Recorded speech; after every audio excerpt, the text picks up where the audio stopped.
Slovenija je dežela čebelarstva, v Sloveniji je na 1000 prebivalcev več kot 4 čebelarji, to je svetovni fenomen. Imamo več kot 10 000 čebelarjev, 15 000 čebelnjakov, imamo svojo avtohtono kranjsko čebelo. Nihče nima čebelnjaka, kot ga imamo mi, to je slovenski fenomen. Nihče nima panjskih končnic, to je svetovna kulturna dediščina. Po panjskih končnicah smo znani, tako da dejansko, če pogledamo, je Slovenija vodilna v svetu čebelarstva. Že nekaj let praznujemo 20. maj kot svetovni dan čebel. Na pobude Slovenije je Organizacija Združenih narodov razglasila svetovni dan čebel in to 100% podporo. To je eden redkih sklepov na svetovni ravni, ki je bil sprejet brez kakršnihkoli pomislekov. In tukaj se vidi, da če je en skupen cilj, tako slovenska kot svetovna politika stopi skupaj in čebele so dokazale, da združujejo, kajti vsaka tretja žlica hrane je odvisna od opraševanja čebel, 70% sadja od opraševanja čebel. Skratka, čebelarstvo, kultura, narava grejo lahko samo z roke v roke. Čebela ima izredno pomembno mesto v mestni občini Ljubljana, kar 300 čebelarjev imamo, preko 4500 čebeljih panjev. Zadnje čase pa razvijamo predvsem urbano čebelarstvo. Gradimo na tradiciji, istočasno pa razvijamo nove forme, ki so primerne za urbani prostor. Tak je tudi eden od naših čebelnjakov. Mestni čebelnjak mu rečemo v botaničnem vrtu. Vsi skupaj, vsi deležniki se povezujejo tako imenovano čebeljo pot, kjer nas je približno danes 40 od različnih izobraževalnih institucij, kulturnih institucij in tako naprej. Prav tako pa smo pravzaprav zdaj že v mestu razvili en tak krovni program, ki se mu reče Čebela v Ljubljani, znotraj katerega pa pravzaprav razvijamo različne stvari, od biodiverzitete, API vrtca in tako naprej.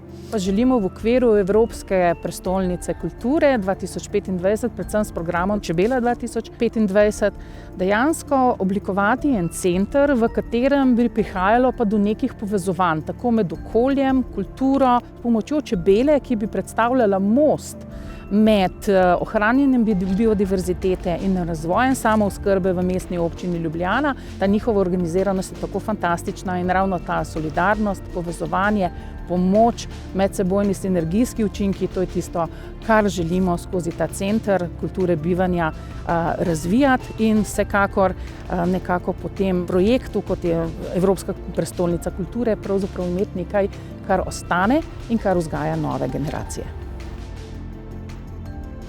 Društvo Urbani čebelar od vsega začetka deluje povezovalno, interdisciplinarno, sodelujemo z različnimi akterji na področju kulture, umetnosti, biotehnologije. V projektu Evropske prestolnice kulture vidimo predvsem priložnost, da se ta povezovanje in sodelovanje intenzivirajo. Ljubljana mislim, da ima tukaj velik potencial, saj združuje najboljše kadre iz regije in Slovenije.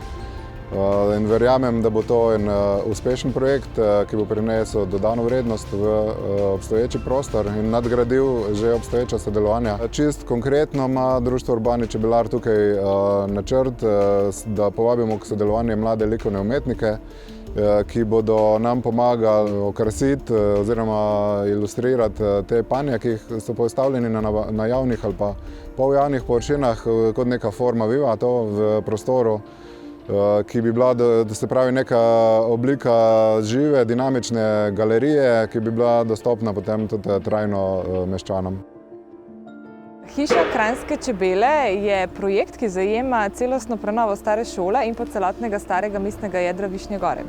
To staro šolo bomo oživili in vdahnili nove vsebine, povezane s čebelarsko dediščino, ki je v teh krajih močno prisotna. Namreč na gradu Podsmreka je nekoč delovala družina Rošic, ki je zaslužna za današnji ugled, prepoznavnost in tudi za razširjenost kranjske sivke v svetu. No, mi smo zdaj to šolo, kot se vidi, smo že kar precej v delu. Notri pa se bo nahajal muzej Kranjske čebele. V preteklosti smo že postavili zraven tega objekta obeležje Kranjske čebeli, tukaj zraven pa je tudi čebelnjak Kranjske sivke. Kar se pa tiče povezovanja z EPK, Kranjska čebela je slovenski ponos in zdi se mi, da je pomembno, da pri tem se kdaj spomnimo in s tem projektom definitivno opozarjamo tudi na to, da čebelarstvo ni samo kmetijska dejavnost, je močno prisotno in to od nekdaj že tudi v slovenski kulturi in literaturi. Že največji slovenski pesniki so pisali o kranjski čebeli ali pa prvi slovenski pesniški almanah Mihe Kastelica se je imenoval Kranjska čebelica. Tako da verjamem, da lahko Evropska prestolnica kulture ta naš čebelarski projekt še lepo nadgradi in oplemeniti.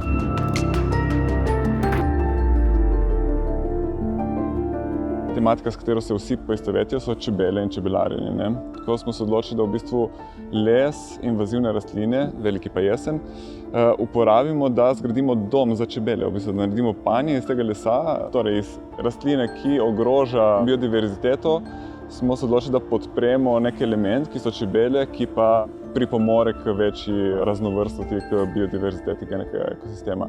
Tako smo v bistvu naredili panje, ki smo jih potem postavili pred park Muzeja za arhitekturo in oblikovanje v Ljubljani. In smo v bistvu preko cele sezone gostili čebelje družine v teh panjih, kjer smo tudi naredili zelene strehe na teh panjih, tako so v bistvu še en trajnostni element umestili v čebelji dom.